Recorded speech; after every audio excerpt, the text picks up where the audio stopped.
All right, welcome to another free tutorial Friday. So this week I decided to open up this thing. I recorded it and just now laying back the audio on this Friday. And what I did is I took this grayscale sketch. It was originally just a sketch on vellum with markers and chalk. And I had refined it a little bit, not that much, still very loose, but in grayscale in Photoshop. And now I'm going to take that grayscale sketch and I'm going to colorize it, and we're going to end up with a finished color illustration. Even though this is still quite loose, you'll see how it tightens up, and I'll take you through all the steps in colorizing and in I'm going to do a little weathering pass as well at the end. So here I'm just reevaluating my background a bit and changing the contrast and putting a little hotspot over there on the wall or way in the environment behind my object, and that's really so I can get that nice reflection on the windshield. This windshield has a little break in it along the center line, and so I need a little bright spot over there to give me a little bright value to reflect on the far side of the window. And you can see I already have it there in my original sketch because it was just white over there before, and now or maybe, sorry, it was light gray, but anyway, I needed to get that back to being light gray. So those are all my layers set up. And now I'm going to start compressing and flattening everything. So I'm merging some layers together to make my colorizing simpler. So I'm deciding what do I need to keep on separate layers for colorizing later, and what can I merge. So I just merged all the layers I had that I used for sketching my vehicle for refining it. So now I've got it almost into one layer. Got that color dodge layer across the top there. And so I'm going to simplify, and now I can start to colorize. The color dodge can stay on top because it will affect the color just fine. So I'm going back to the background first, and I'm going to set this into basically like an orange environment with an orange car. So it's going to be kind of monochromatic. I did a much more colorful version of this you can find on my Facebook page for some friends down in Brazil, and I did it sort of in the Brazilian colors that went very yellow and green. But for now, we're just going to go orange, and then we're going to introduce a little color shift, but not that much. Keep it fairly subtle. So now I'm going around and I'm colorizing. And if you hold down the Option key and you hit like Option Command or Alt Command U, you can colorize to the same settings you did on the previous step. So you can still keep your layers separate, but you can get the same colorizing slider positions exactly by holding Option or Alt before that Command whatever key, Command L, Command U, Command B.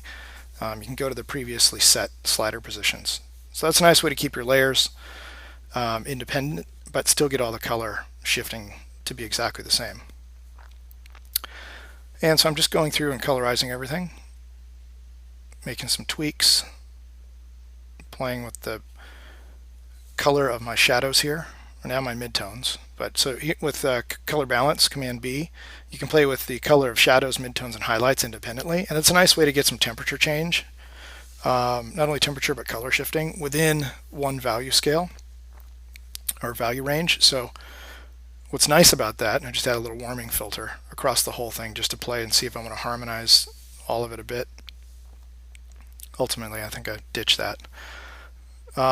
So the color balance I use a lot to get more color variation in one grayscale layer. So because you can change, like I'm doing again here, I'm doing it now to the background, so I can take the highlights and I could shift them right to this more blue color, and it's basically shifting the colors only based on value. So wherever it's the lightest third of that background image or layer, it would adjust that. In that case, it was just that hotspot that I changed.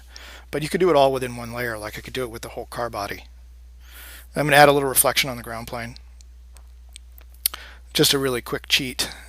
Probably fix the perspective a little, but not much, because I'm going to blur it out quite a bit. So it's kind of like it's in this strange indoor, maybe it's this huge hangar thing, and on the lighting, the color's all coming from lighting. Or it's a little photo alcove when it's got a semi-gloss floor. So I'm adding a little bit more of the view of the bottom of the car. But I'm pretty much a cheat, this reflection, so not that technically accurate. And I'll go back in and try to fix it up a little bit If you wanted to make it more accurate, of course, you would separate those elements, the near side wheels from the far side wheels, flip those on themselves independently, and then you'd only get the near side part of the car, then you have to draw more of the width, because we'd see more of the bottom of the car in the reflection. And you saw I added a little, but not much. Here's a very, very long lens, and here I'm going to blur it, and I'm going to add a little layer mask to add a little Fresnel effect for the floor. And I'm going to adjust my gradation there. So I'm adjusting the layer mask. And now I'm adjusting the opacity of the entire layer. Just want a soft little reflection there, just to add a little visual interest to the rendering.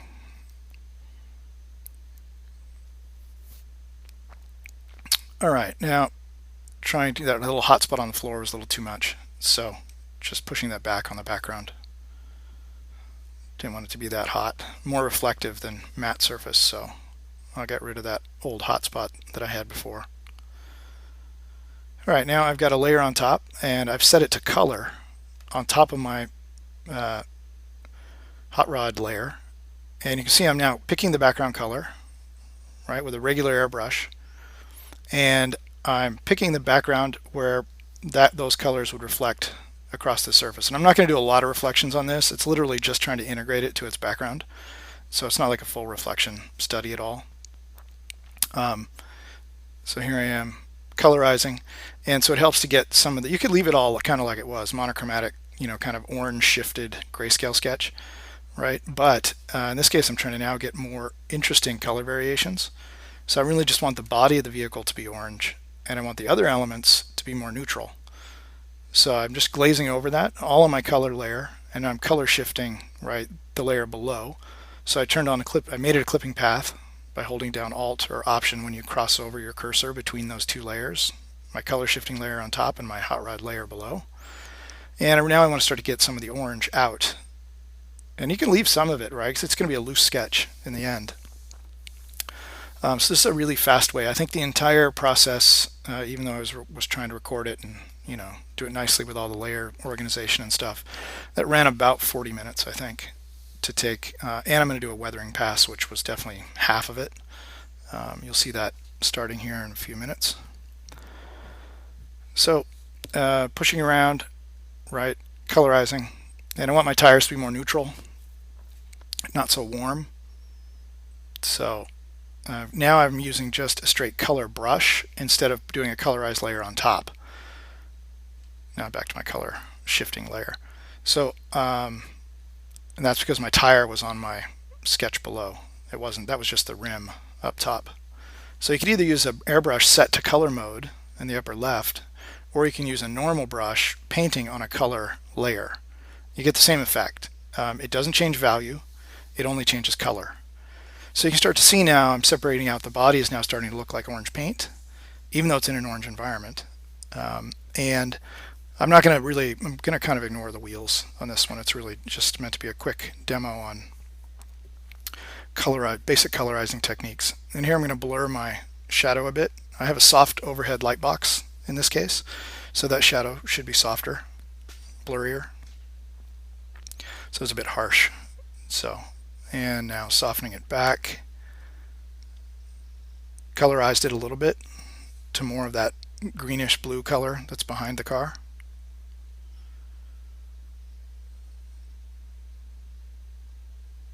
Okay, now tweaking the placement of that little hotspot on the wall. So it's almost done with the colorizing, actually. I think all total this was probably close to about 20 minutes.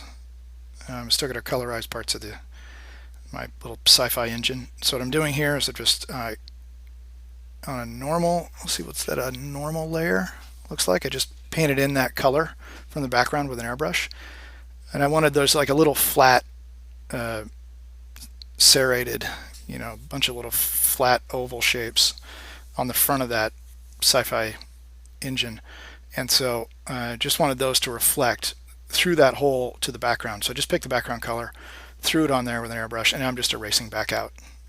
So trying to get that surface to be the color of the background. It's not really a demo on how to do reflective surfaces, but it's just really a little quick example of how you can get a surface to relate a little bit more to its background. and then I'll just continue colorizing. And then I want to go in and do a little weathering pass on this. So all in all, looks pretty good. Squint your eyes. You know, you can, this color thing, when people colorize, they tend to just think about it too literal and not really, spend time doing color variation. So what I mean by that is that, just because you colorize in grayscale, you can have any colors you want. If your values are already working, they're going to stay the same. And typically, you might have pushed the values too light in certain areas, which is commonly the case when you do a grayscale rendering. And then you have a hard time trying to get a good saturated color. And it's because it's going to turn out to be too pastel, right? So if you have a red car and you've pushed it to white in areas, the only thing you're going to get is pink when you try to colorize it. So if you want to have a nice saturated color in the light, you need to have a dark enough value. Like a good saturated yellow is actually about a 4 or 5 in value in its brightest area. So keep that in mind. And here I isolated the visor up top, and I'm going to clean up this line with a path. So if I was making a tight rendering, this is the sort of thing I would do to clean up that. All right, so I just made a selection, then I erased. We could have made the selection and deleted either way, but that's the way you go in and start to clean up lines, is using paths. I'm not really going to do that much on this rendering. In fact, that might have been it for the path work. So more color tweaking. Now I'm tweaking that logo, that decal on the side of the vehicle. Trying to decide how I want to tweak it. Do I want it to stay warm? Do I want it to go cool? Ultimately stayed pretty neutral. And that's basically it for the colorizing pass. So next, I'm going to show you some weatherizing techniques that I like to do. And I'm also going to bring some more texture into this rendering in general. So I grabbed 2 photos that I've taken of walls out in my neighborhood, and I'm going to float them across the top. And this is similar to the techniques I used in that quadruped rendering that I did a while back, that tutorial. I just float some texture over the top and probably set it to overlay. And the thing was, the original sketch was really scruffy and textural, and I liked that, so I wanted to keep that. So I'm trying to harmonize everything back together with a little texture floating over the top. So I just put that orange texture over the top, put it on overlay, and I'm going to throw this one on top and see if there's a spot for that. Not sure there will be, but let's give it a try. And let's just experiment, see what happens if I put that on overlay. It's kind of starting to look like it's painted on a piece of wood or something, which is not a bad look. And I'd like to cycle through all the different compositing methods and just see if there's something that's better, the happy accident style. And so change your compositing and mix those together and see what you get. So from overlay to exclusion to difference to darken, try all those different settings and see what you like. And try one on, try one off, change their opacities. So that's all I'm doing here. So now I'm going to take my color layers. I've committed them to that hot rod layer now. So everything's now on one layer, all the paint. I'm happy with the color shifting. And now I'm going to double it up and just see about changing it. So I like to do this. There's my grayscale. Still has a little bit of color. Changing the contrast. So what I'm doing is I'm getting ready to set up my weathering pass. So what I'm doing there is I copied my base layer and I shifted it to reflect what I wanted, like a neutral shiny metal to look like. Not that it's that accurate that it's shiny, but I'm saying underneath the orange paint is this light gray material. And it could be light gray primer, it could be metal. And all I do then is turn on a layer mask and start painting in my chipped paint. And so I go around with a hard edge brush and chip up the paint at door seams and little radiuses and sharp edges that would get rubbed off through years of wear. And that's all on a layer mask. And because it's floating on top, and the only part of the light gray layer, because I turned down the saturation, and then I adjusted the levels so that it would give me a brighter layer underneath. And you only reveal that using the layer mask. And so it's really easy to go in and scratch up, and basically I'm just weathering, I'm chipping off and scratching off the paint. That's what it starts to look like. But what's cool about it is you're not destroying your original file, the orange one underneath, And so I can turn on and off this effect. So it's easy to make two versions. Say, when it came out of the showroom and it was newer, and then after years of wear and abuse, what might it look like? And I'm not going to go in and do a super technical, finished version of this. It's really meant to be, educational, showing you the steps in a short form method in some sort of tutorial that doesn't last too long. And here I am just chipping up those open areas. And that'd be very common. Like if you're in there working on the motor, right, those things might get banged, and those are high stress areas, those little radiuses and things. And so those are common areas that would get beaten up and paint would chip off of. Also leading edges, right, as this thing's driving over the years, little stones get kicked up from cars in front and would scrape up the bottom side and kick up and hit parts of the vehicle. And so I'm scraping off a lot of the paint on the underbody. And that little radius there. Yeah, and some of those edges might have got nicked by tools while working on the motor. Put up and down the window a lot, and maybe stick your arm out and rub off some of those areas. So it's just using sort of common sense to think about where are the high wear zones for this paint. Okay, and now I made a selection of my layer mask, and that's what it looks like for all the mask. And now I'm going to shift it. So what I did was I just hit Command and it clicked inside my layer mask to make a selection.